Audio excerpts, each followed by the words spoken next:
The cold Montana wind howled through Timber Creek like a hungry wolf as Zara Sutton stumbled across the muddy street, her threadbare shawl offering little protection against the early autumn chill of 1875. Her once fine blue dress was caked with dirt, and her boots were worn through at the soles. 3 days of walking had brought her to this remote mining town, and the last of her money had purchased nothing more than a stale biscuit that morning. "You can't stay here, miss," the innkeeper had told her, not unkindly but firmly. "No money, no room. That's business." Night was falling fast, and with it came the bitter cold of the mountains. Zara glanced at the saloon with its warm glow of lanterns, but she knew what awaited a woman alone there. Instead, she trudged toward the edge of town where a small whitewashed church stood sentinel beside a fenced plot of graves. The church door was locked tight, but the churchyard offered some shelter. Behind a large tombstone, protected somewhat from the wind, she curled into herself and prepared for another night under the stars, though these were hidden by gathering storm clouds. She did not see the tall figure watching her from the shadows until he stepped into the moonlight. He moved with the easy grace of a man comfortable in his own skin, though he seemed wary as he approached. "Madam?" His voice was deep, tinged with a Texas drawl. "Church is closed, but you don't look like you're here for evening prayers." Zara scrambled to her feet, heart pounding. The man before her wore a dusty duster coat and a wide-brimmed hat pulled low. A cowboy. By his look, dangerous perhaps, but not immediately threatening. "I wasn't doing any harm," she said, trying to keep her voice steady. "Just needed somewhere to rest." "In the graveyard." He tilted his head. "I slept in the churchyard," Zara admitted, lifting her chin despite her fear. "It's quiet here." The cowboy studied her for a long moment, his face half hidden in shadow. Then he nodded once as though coming to a decision. "Then sleep in my cabin tonight," he said simply. Zara took a step back. "I don't need that kind of offer, sir." A flash of understanding crossed his face, followed by what might have been embarrassment. "No, madam, that's not what I meant. I've got a spare room. It's not much, but it's dry and warm. Storm's coming in fast." As if to emphasize his point, thunder rumbled in the distance. "I don't even know your name," Zara said, still hesitant. "Xavier Holcomb," he replied, removing his hat to reveal a shock of dark hair and eyes the color of pine bark. "I run cattle about 5 miles out, in town for supplies." He gestured toward a loaded pack mule tied nearby. "And you are?" "Zara Sutton." "Well, Miss Sutton, my offer stands. You're welcome to the spare room, no strings attached." The first fat drops of rain began to fall, and Zara shivered involuntarily. She'd heard stories of women who trusted too easily, but something in Xavier Holcomb's steady gaze spoke of decency. And the alternative was another night in the cold. "Thank you, Mr. Holcomb," she said finally. "I accept your kindness." His cabin was indeed 5 miles outside of town, a journey made in silence, save for the creak of the wagon and the steady fall of rain. By the time they arrived, both were soaked through, and Zara was shivering uncontrollably. The cabin was small but sturdy, built of solid logs with a stone chimney. Inside was sparse but neat, a table with 2 chairs, a cook stove, shelves with provisions, and 2 doors leading to what she presumed were bedrooms. "Fire first," Xavier said, moving efficiently to stack kindling in the stone hearth. "Then I'll show you where you can sleep." As warmth began to fill the room, Zara felt her body relax slightly. When Xavier handed her a worn but clean shirt and pants, she accepted without protest. "They'll be too big, but they're dry," he explained. "You can change in there." He nodded toward the smaller of the 2 rooms. "There's water in the pitcher if you want to wash up. I'll make some coffee." The room was simple, a narrow bed with a quilt, a small table with a lamp, and pegs on the wall for hanging clothes. Zara changed quickly, rolling up the sleeves and pant legs of the borrowed clothing. When she emerged, Xavier had coffee brewing and was slicing bread and cheese. "Sit," he said, gesturing to the table. "You look like you could use a meal." "Why are you helping me?" Zara asked, accepting the mug of coffee he offered. Xavier shrugged. "My mother taught me better than to leave someone in need." He paused. "Besides, I know what it's like to be alone." They ate in companionable silence, and when Zara's eyes began to droop, Xavier showed her back to the small bedroom. "Lock the door if it makes you feel safer," he said matter-of-factly. "I'll be heading out at first light to check the herd, but there's no hurry for you to leave." Zara did lock the door, but she slept deeply for the first time in weeks, lulled by the sound of rain on the roof and the knowledge of walls between her and the wilderness. Morning brought weak sunshine and the smell of coffee. Zara found Xavier at the table, a ledger open before him. "There's coffee in the pot," he said without looking up, "and some flapjacks keeping warm on the stove." "Thank you," Zara replied, helping herself, "for everything." Xavier finally looked at her, his expression unreadable. "Where are you headed, Miss Sutton?" Zara hesitated. "I don't know," she admitted. "Away, I suppose." "Running from something or toward something?" "Both," she answered honestly. Xavier nodded as if this made perfect sense. "Well, you're welcome to stay here a few days while you figure it out. I could use some help around the place if you're willing to earn your keep." "I can cook," Zara offered, "and mend." "That would be a sight better than my cooking," Xavier said with the ghost of a smile. It settled then. Days stretched into a week, and Zara found herself falling into the rhythm of ranch life. She cooked meals and mended Xavier's clothes and helped tend the small garden behind the cabin. Xavier was gone much of the day, tending to his cattle or making repairs around his property, but they shared meals morning and evening. Gradually, Zara learned that Xavier had come to Montana 5 years earlier after the war, using his savings to buy land and a small herd. He worked alone mostly, hiring help only during roundup and branding season. For his part, Xavier did not press Zara for details about her past, though she caught him studying her sometimes when he thought she wasn't looking. It was during the second week, as Zara kneaded bread dough at the table, that the past caught up with her. The sound of horses approaching set Xavier reaching for the rifle he kept above the door. Stay inside," he instructed Zara, stepping onto the porch. From her position near the window, Zara could see 3 riders approaching 2 men and a woman. With a sickening lurch of her stomach, she recognized her stepbrother, Theodore Blackwell. "Holcomb," she heard Theodore call out. "We're looking for a woman. My sister. She stole from our family and ran off. Name's Zara Sutton." "Haven't seen anyone matching that description," Xavier replied evenly. "What did she steal?" "Family heirlooms," said the woman Millicent, Zara's stepsister. "Very valuable, and father's quite concerned for her safety, traveling alone." Zara's hands clenched into fists. Lies, all lies. What she'd taken had been her mother's jewelry, rightfully hers despite Theodore's claims to the contrary. "Well, I wish you luck finding her," Xavier said, his tone neutral. "But like I said, haven't seen anyone around these parts." "Mind if we look in your cabin?" Theodore asked, his voice carrying a thinly veiled threat. "I do mind," Xavier replied coolly. "This is private property." "Seems suspicious," said the third rider, a man Zara didn't recognize. Man living alone, refusing a simple request to help find a missing woman. Xavier shifted slightly, and Zara could see his hand tighten on his rifle. "Nothing suspicious about wanting privacy," he said. "Now, I've got work to do. Good day to you." For a tense moment, Zara thought Theodore might push the issue, but finally he wheeled his horse around. "We'll be staying in town a few days. If you see her, there's a reward." Xavier watched them ride away before coming back inside.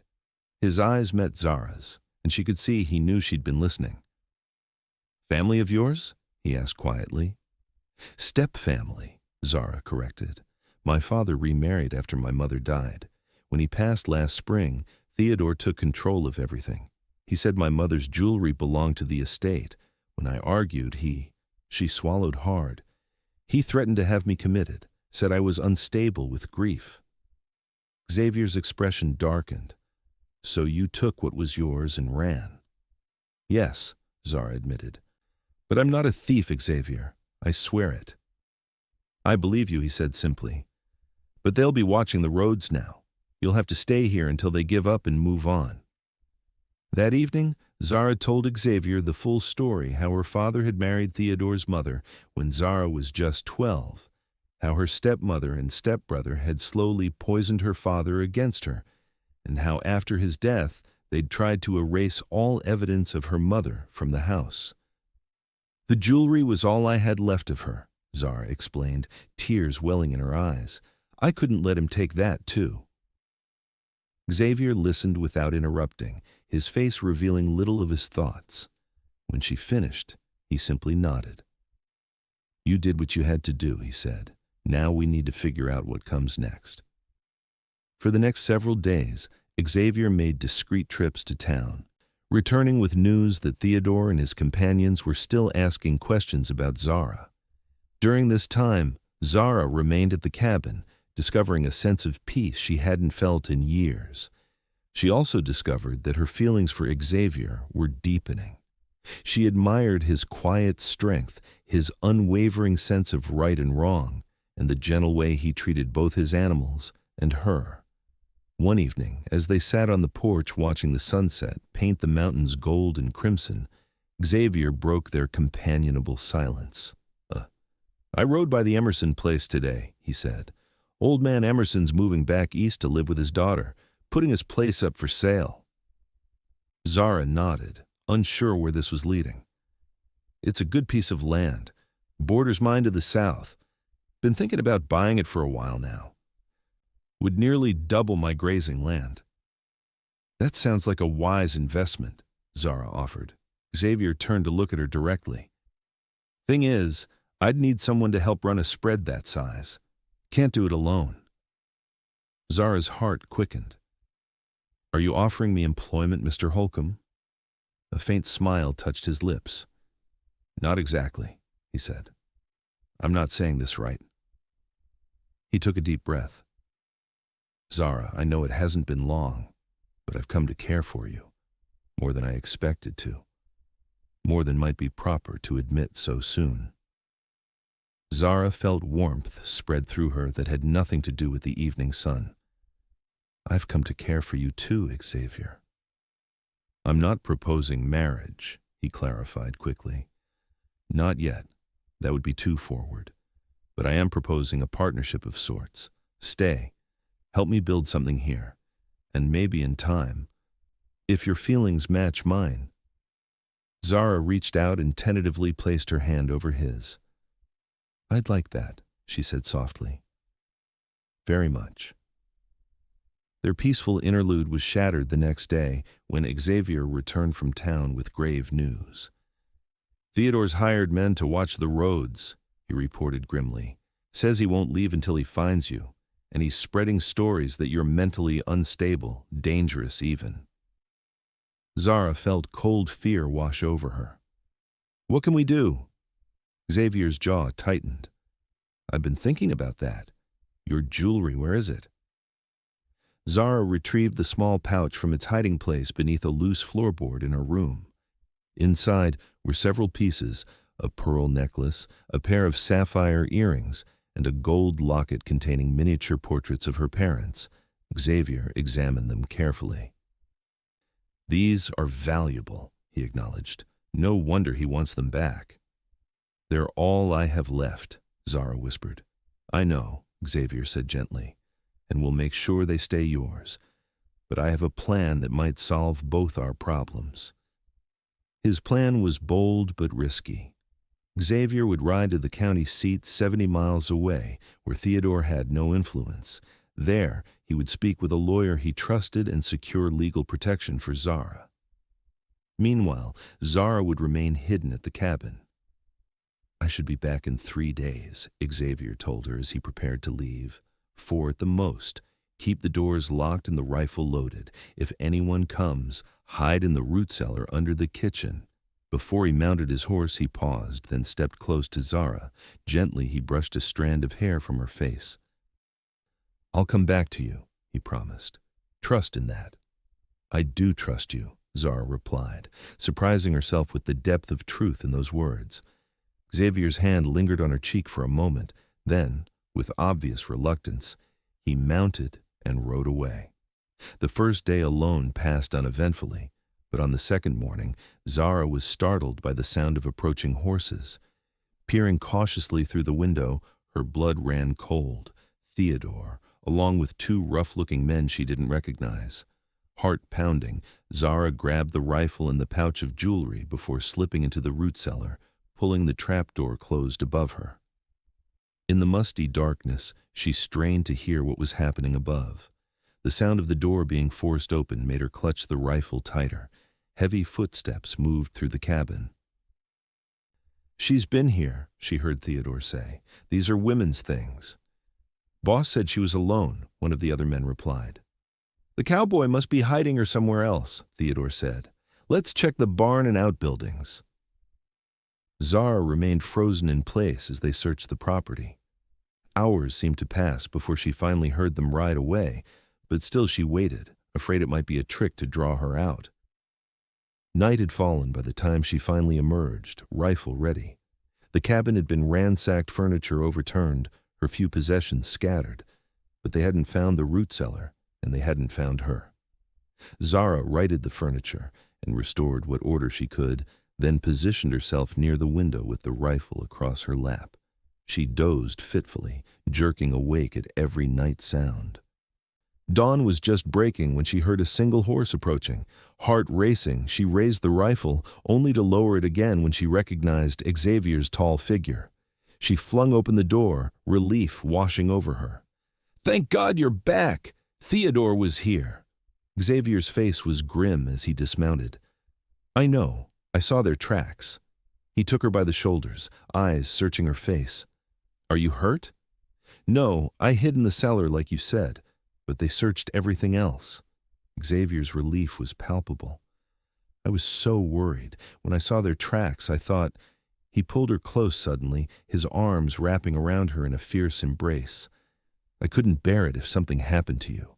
Zara leaned into him, feeling safe for the first time in days. "What happened at the county seat?" she asked when he finally released her. Xavier's expression shifted to one of satisfaction. "I met with Judge Harmon and explained the situation. He's an old friend of my father's. When I showed him the deed to my father's land in Texas with your mother's maiden name on it as co-owner, he understood immediately."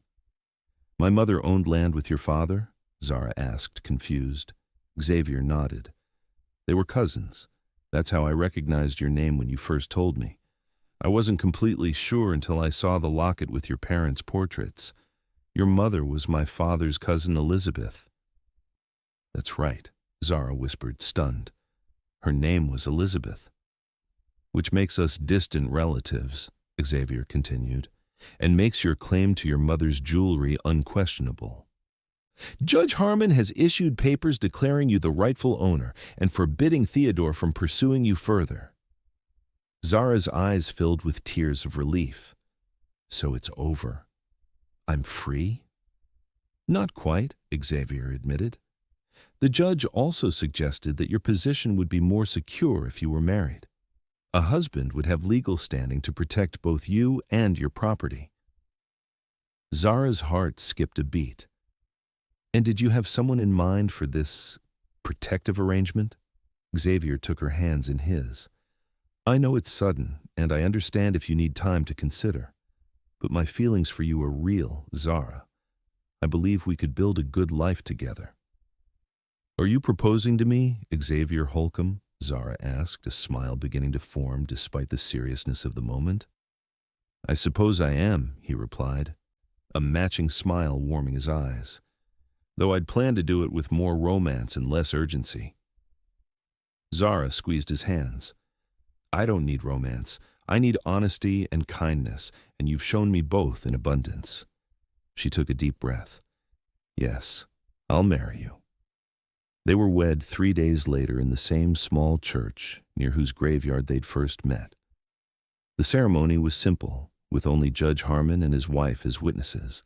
Theodore arrived in town just as they were leaving the church, his face contorting with rage when he saw Zara in a bride's dress, Xavier proudly at her side. "This changes nothing," he shouted, striding toward them. "She's still a thief." Judge Harmon stepped forward, papers in hand. "Mr. Blackwell, I presume. I have here a legal declaration establishing Mrs. Holcomb as the rightful owner of her late mother's personal effects. Any further harassment will result in your arrest." Theodore sputtered in disbelief, snatching the papers to read them. His face paled as he realized his defeat. "This isn't over," he threatened, but his voice lacked conviction. "Yes, it is," Xavier said firmly, his hand protective at Zara's back. "Go home, Blackwell. There's nothing for you here." As they rode away from town toward their home, Zara felt a weight lift from her shoulders. "Do you think he'll come back?" she asked. "No," Xavier replied confidently. "Men like Theodore prey on those they perceive as weak. Now that you have protection under the law and a husband who's handy with a rifle, he'll find easier targets." The sun was setting as they approached the cabin, their home now, truly. Xavier helped Zara down from her horse, then surprised her by sweeping her into his arms. "I believe it's traditional," he explained with a smile, carrying her across the threshold. Inside, Zara was surprised to find the cabin transformed. Fresh wildflowers stood in a jar on the table, new curtains hung at the windows, and the bed in the main room, Xavier's room, had been made up with a colorful quilt she hadn't seen before. "Mrs. Harmon helped while you were getting ready at the church," Xavier explained, seeing her surprised expression. "Said a bride deserves a proper homecoming." "It's beautiful," Zara said, touched by the thoughtfulness. Later, as they sat on the porch watching the stars emerge, Xavier turned to her. "I want you to know," he said quietly, "that I didn't marry you just to protect you from Theodore. I married you because in the short time I've known you, I've come to admire your courage and your strength. I believe what started in necessity can grow into something deep and lasting." Zara leaned against his shoulder, feeling a profound sense of rightness. "It already has," she whispered. Over the following months, they settled into married life with surprising ease. Xavier purchased the neighboring Emerson property as planned, expanding their ranch.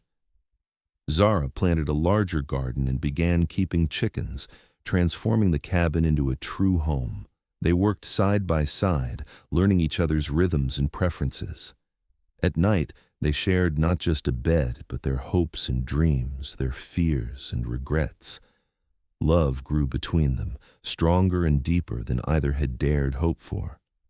Winter came to the mountains, bringing heavy snows that isolated the ranch for weeks at a time. Far from feeling trapped, Zara treasured these quiet days with Xavier. They read to each other from his small collection of books, played checkers by the fire, and planned improvements for the spring. By the time the snow began to melt, Zara had news to share. "Xavier," she said one morning as they lingered over breakfast, "I believe we'll need to prepare a cradle by autumn." Xavier's expression shifted from confusion to wonder as her meaning became clear. "A baby," he whispered, reaching across the table to take her hand. Zara nodded, her eyes shining. "Our baby." Xavier rose and came around the table, kneeling beside her chair. Gently, he placed his hand over her still flat stomach. "A family," he said, his voice thick with emotion. "Our family." Their son, Samuel, was born on a clear October day in 1876, with the mountains blazing with autumn color. He had Xavier's dark hair and Zara's green eyes, and from his first cry, he held their hearts completely. As Zara nursed their son before the fireplace that evening, Xavier sat beside them, his face filled with awe. "When I found you in that churchyard," he said softly, "I never imagined this. I was just trying to help someone in need." "And I was just looking for shelter for the night," Zara replied with a smile. "Instead, I found a home." Xavier leaned forward to kiss her gently. "We both found what we needed," he said, "and so much more." 3 years later, as they stood on their porch watching Samuel chase butterflies in the spring sunshine, Xavier put his arm around Zara's waist, his hand resting on the swell of her belly where their second child grew. "Any regrets?" he asked, a question he still posed from time to time, as if amazed by his good fortune. Zara turned to face him, seeing in his weathered face the same strength and kindness that had first drawn her to him. "Only that we didn't meet sooner," she replied, rising on tiptoe to kiss him. From the desperate night in the churchyard to the peaceful life they had built together, their journey had been unexpected but perfect in its way. What had begun as an act of kindness had blossomed into a love story written across the Montana wilderness, a story neither had imagined possible, but one they were grateful for with each passing day. As the sun set behind the mountains they both now called home. Zara thought of all the twists of fate that had brought her here, the loss, the flight, the chance meeting with a kind cowboy. Every hardship had led her to this moment, this life, this love. And for that, she would be forever thankful.